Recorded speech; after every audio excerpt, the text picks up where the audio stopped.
Vroeger, als ze krukken of een rolstoel nodig had, dan ging ze naar het Groene Kruis. En het Groene Kruis dat bestaat nog steeds, al is het nu een stuk commerciëler geworden. De thuiszorgwinkel in Remun is onlangs verhuisd naar de Kemp. De Groene Kruis thuiszorgwinkel is al vele jaren de plek waar ze hergeeft voor toezorgmiddelen. In Remun is de Medipoint winkel verhuisd naar de Kemp. Druk de weekend is hier de devies, net als vroeger. En dus niet langer op een afgelegen bedrijventerrein. We zijn ooit begonnen op de Wilhelminalaan in Mesneel. En vervolgens is echt van oudsher ook bij iedereen bekend Westhoven nummer 5. Na lang soebatten en zoeken zijn we overgegaan tot deze nieuwe locatie. En het is een prachtige winkel geworden. Dus, ja, deze locatie is eindelijk dat hier bezet is in dit winkelcentrum. Ja. Waar is het precies? Dat is op de Kemp, Kempweg nummer 33. Dus midden in de week. Ja, lekker tussen de lui, tussen het volk. Kregen hele leuke reacties hier en ze vinden het allemaal geweldig. Dus, en we draaien weer in het tierenleer, dus dat is ook heel fijn. Ja, linkshand. Oh, je bent linkshand. Oké, helemaal goed. Ja. Nou, dames en heren, kom maar dichterbij. Dan ben ik benieuwd of de schaar scherp is. Ja, ook, ja. Ja, tada! Applaus. Vorige week werden de winkel officieel geopend. De vaste klanten weten de winkel nu al te vinden en veel buurtbewoners op de Kemp zijn al eens binnengewandeld. Maar de locatie heeft meer voordelen, zo denkt de directeur van Medipoint Nederland, die speciaal voor de opening naar Limburg was afgereisd. We hebben totaal 60 winkels in Nederland en daarnaast hebben we nog een aantal distributievestigingen, maar waar we echt hulpmiddelen hebben voor de consument, dus niet vanuit de WMO en de zorgverzekeringswet, hebben we 60 winkels. We hadden een hele kleine winkel al in Roermond en we hadden ook nog een kleine winkel in Echt. En die hebben we nu samengevoegd tot een grote winkel waar we meer hulpmiddelen kunnen hebben staan om mensen ook echt uit te kunnen laten proberen wat een hulpmiddel voor ze kan doen. We zijn dus eigenlijk gespecialiseerd in alle medische hulpmiddelen. Dus wanneer men gaat mankeert, maar ook gewoon als men gezond aard werd. Dan hebben we allemaal hulpmiddeltjes, foefjes, maar ja, ook gewoon als men een been breekt, hoe het ziekenhuis komt en toespoort verder revalideren. Voor de krukken, voor de rolstoel, voor een laagband. Ja, dit is een hele mooie plek, omdat we hier ook een mooi groot plein voor ons hebben waar mensen ook mogen uitproberen. We hebben ook in samenspraak met de gemeente hebben we ook afgestemd dat we dat plein mogen gebruiken. Want je kunt wel een scootmobiel huren of kopen, maar als je hem dan nog niet geprobeerd hebt, is het altijd de vraag van wat doet het nou voor mij. En dus dit is eigenlijk een hele mooie plek waar we zowel binnen als buiten mensen echt hulpmiddelen kunnen laten uitproberen. Was dat ook een beetje de trend dat je de beide mensen in de buurt wil brengen? Hè? Want jij zat eerst op een bedrijventerrein. Ja, we zien eigenlijk de trend drieledig. Inderdaad vanuit de winkel. Dan zien we dat natuurlijk online. Hè. We verkopen steeds meer via internet, via medipoint.nl.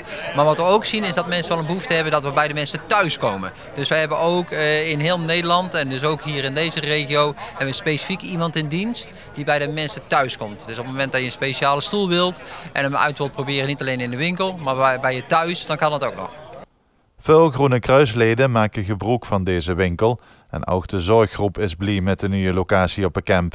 Vroeger waren er meerdere thuiszorgorganisaties en ouderenzorgorganisaties in Midden- en Noord-Limburg. Nou, er zijn een aantal fusies geweest. Dat is inmiddels eigenlijk alweer meer dan 10 jaar geleden. De zorggroep zoals die nu is bestaat eigenlijk 10 jaar. Dat jubileum hadden we vorig jaar.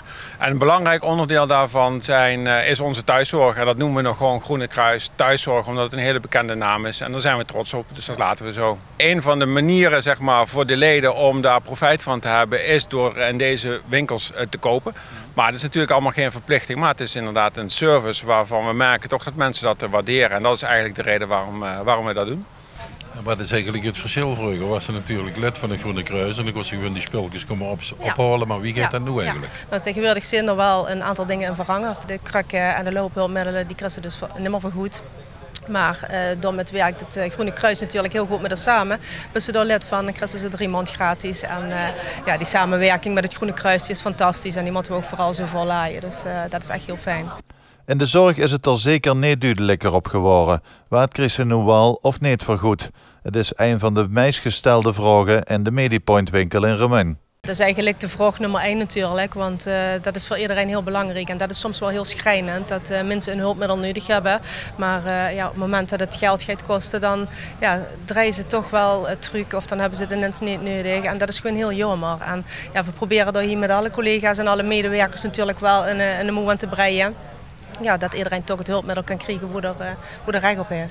Ja, want dat is toch een vrij kostbare zaak als ik dat zo bekijk. Ja, het is heel kostbaar. Ja. De bedjes die liggen er niet om. En nou ja, goed, alles is gewoon tegenwoordig duur. Hè. Zorg is duur en voor zin wel gemeend om door de samenwerking met de Groene Kruis te behaaien, om door met ook tenminste tegemoet te komen. Ja, op dat gebied zijn er natuurlijk een hele hoop veranderingen. Ja. Wat is er nu al zo veranderd in de hulpmiddelen? Nou ja, vroeger had ze een rollator en nu hebben ze er 20 hoe ze het kan kiezen. Ze werden steeds moderner. Hè. Dus een rollator racemodel? Ja, absoluut. Ja, nou ja, goed, de lu moeten maar eens komen kijken in de winkel. En het hoeft allemaal niet meer zo stief en zo sukkelig.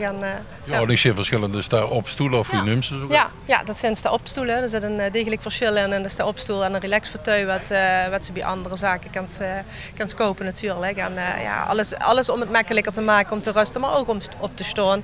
En niet meer van zo diep uit te komen. Dus Stel nu je besloot om zo te kopen, wie lang duurt het dan hier echt dat? Ja, op meubels, want door veld het dan toch honger, dan zit het dan toch een week of 5, 6 levertijd op. En we doen er alles aan om het te versnellen. Het kan natuurlijk ook zo zijn dat jullie liever gisteren dan vandaag een sta-opstoel hebben. Dan hebben we nog de mogelijkheid om een sta-opstoel te huren. Dat kan ook en dat wordt netjes toesbezorgd, dus dat kan ook. Alleen of ze dan de keuze niet uitsturen, dus gewoon wat opvuren dus, op het distributiecentrum. Wat gaat je vandaag nog allemaal doen? Ja, je ziet dat we natuurlijk allemaal extra chic zijn en de ballonnen hangen buiten. En we hebben vandaag de feestelijke opening. Dus dan hopen we voor veel gezond jaren hier te mogen doorbrengen. Ja.